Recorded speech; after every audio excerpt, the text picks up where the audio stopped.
سلمان صاحب، صرف آج اس اجلاس میں یہ تمام امور زیر غور آئے ہیں، یہ سب باتیں ہی ہوئی ہیں یا کچھ فیصلے بھی ہوئے ہیں؟ دیکھیں، یہ جو اجلاس ہے آج کا، یہ کل کے اجلاس کا فالو اپ ہے۔ کل کے اجلاس میں پاکستان کے اہل سیاست نے چین کے ساتھ تعلقات، ان کے ساتھ ہونے والے معاہدات اور سی پیک کے حوالے سے ایک اتحاد اور یکجہتی کی بات کی تھی۔ اور آج چونکہ چینی وفد پاکستان کے اندر موجود ہے، اور کل بھی میں نے ذکر کیا تھا کہ جو چینی وزیر ہیں انہوں نے دو باتوں پہ زور دیا تھا۔ ایک انہوں نے سیاسی استحکام کی بات کی تھی، اور دوسرا انہوں نے سیکورٹی معاملات اس پہ بات کی تھی۔ لہٰذا وہ ان کے خدشات دور کرنے کے لیے یہ اجلاس ہوا ہے۔ یہ اجلاس سے شیڈول اجلاس ہوتا ہے SIFC کا آج، لیکن اسے مؤخر کیا گیا ہے، اور یہ اجلاس کر کے یہ دراصل چینی وزراء کو، اس وفد کو باور کروانا ہے کہ ہم اس میں کس حد تک سنجیدہ ہیں۔ دیکھیں، آپ نے اپنے ابتدائیہ میں کہا کہ قومی ایکشن پلان کی ایپیکس کمیٹی، یہ قومی ایکشن پلان بنا کب تھا؟ یہ جب APS پشاور کا واقعہ ہوا تھا، نواز شریف صاحب پاکستان کے پرائم منسٹر تھے، پاکستان کی ساری پولیٹیکل لیڈرشپ وہاں موجود تھی، اس وقت کے پاکستان کے آرمی چیف بھی موجود تھے، اور یہ 22 نکات پر مشتمل تھا۔ اس میں سے 6 یا 7 نکات پاکستان کے سیکورٹی اداروں کے حوالے سے تھے، باقی جو 15 کے قریب نکات تھے وہ صوبائی حکومتوں سے متعلقہ تھے، ہماری جو سول سوسائٹی، دیگر جو طبقات ان سے متعلقہ۔ میں یہی بات کرنا چاہ رہا ہوں کہ بات یہ کہ آج پرائم منسٹر صاحب جب خطاب کر رہے تھے اجلاس میں، اس حوالے سے تو ان کا رول بڑا حقیقت پسندانہ تھا کہ ان کو سارے عوامل کا پتہ تھا کہ اس کے پیچھے کیا کیا ہے۔ انہوں نے ٹھیک کہا کہ فرقہ وارانہ تنظیمیں بھی ہیں، منشیات وہ لوگ بھی ہیں، سمگلنگ ہے، لیکن جب آپ کو سارا کچھ پتہ ہے تو پھر کیا وجہ ہے کہ پاکستان کی ریاست، پاکستان کے ریاستی ادارے اس کے سد باب میں کیوں کر کامیاب نہیں ہوئے؟ وہ کہہ رہے صرف ایک ادارے پہ ذمہ داری نہ ڈالیں۔ دیکھیں، میں تو آپ کو پتہ ہے ہمیشہ یہاں پر کہتا رہا ہوں کہ یہ جنگ ایک ادارے کے لڑنے والی نہیں ہے، اس طرح کی جنگ۔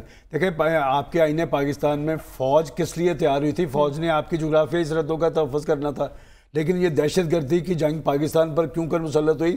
یہ امریکہ نے مسلط کی، ان کے اپنے مفادات تھے، وہاں پر افغانستان سے شکست کھا کے وہ چلا گیا، لیکن یہ تو پاکستان کے سیکورٹی اداروں کا بڑا کریڈٹ ہے، وہ جنگ جیتی پاکستان نے۔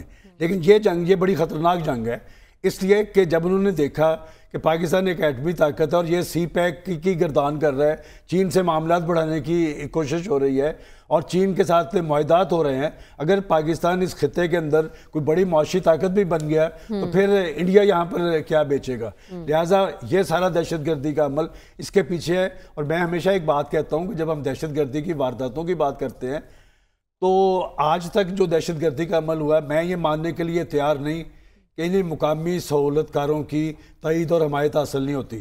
جب تک مقامی سہولت کار اس کے پیچھے نہیں ہوتے، دہشت گردی کا عمل آگے نہیں بڑھتا۔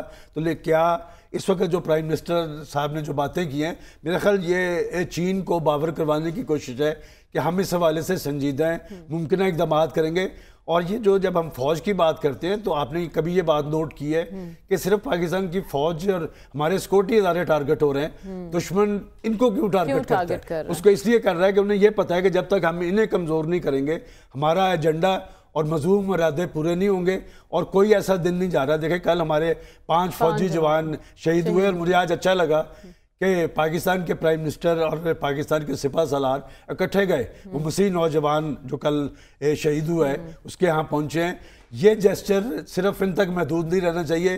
فوج یہ جنگ تب جیتے گی جب قوم پیچھے کھڑی ہوگی، اور قوم کے اندر اتحاد اور یکجہتی کیوں نہیں ہے؟ ایک طرف آپ ایپیکس کمیٹی کا اجلاس کر رہے تھے، دوسری طرف وہ اپوزیشن لیڈر عمر ایوب صاحب وہ پاکستان کے سیکورٹی اداروں کے آگے سوالیہ نشانات کھڑے کر رہے تھے۔ تو میں سمجھتا ہوں کہ سیاسی استحکام جب تک قائم نہیں ہوگا، اور اس جنگ کے حوالے سے پاکستان کی پولیٹیکل فورسز اگر ایک دن پہلے وہ سنجیدگی ظاہر کر رہی ہے سی پیک کے حوالے سے، تو اگلے دن یہ سارے معاملات کرنے کی کیا ضرورت تھی؟ چینی وزیر بھی اندرونی استحکام پر زور دیتے ہوئے دکھائی دیے گزشتہ جو اجلاس ہوا ہے۔ لیکن ڈاکٹر صاحب، بات ہو رہی ہے آج کے اجلاس کی، ایپیکس کمیٹی کے اجلاس میں باتیں تو بہت اچھی کی گئی ہیں، لیکن ان پر عمل درآمد اب تک کیوں نہ ہو سکا؟ وزیر اعظم نے بھی کہا گزشتہ 2.5 دہائیوں سے اس مسئلے نے سر اٹھایا ہوا ہے، لیکن کیوں نہیں سر کچلا گیا؟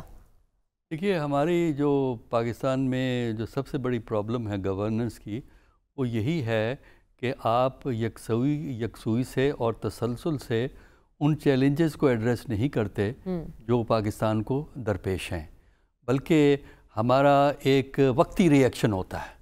اس میں چونکہ چائنیز ڈیلیگیشن آیا ہوا ہے، تو لہٰذا یہ میٹنگ ہو گئی. ویسے بھی ایپیکس کمیٹی کی میٹنگ پروونشل لیول پہ بھی ایپیکس کمیٹیز ہیں, فیڈرل لیول پہ بھی ہیں, وقتاً فوقتاً جب ضرورت ہوتی ہے میٹنگ ہو جاتی ہے, بڑے فیصلے ہو جاتے ہیں.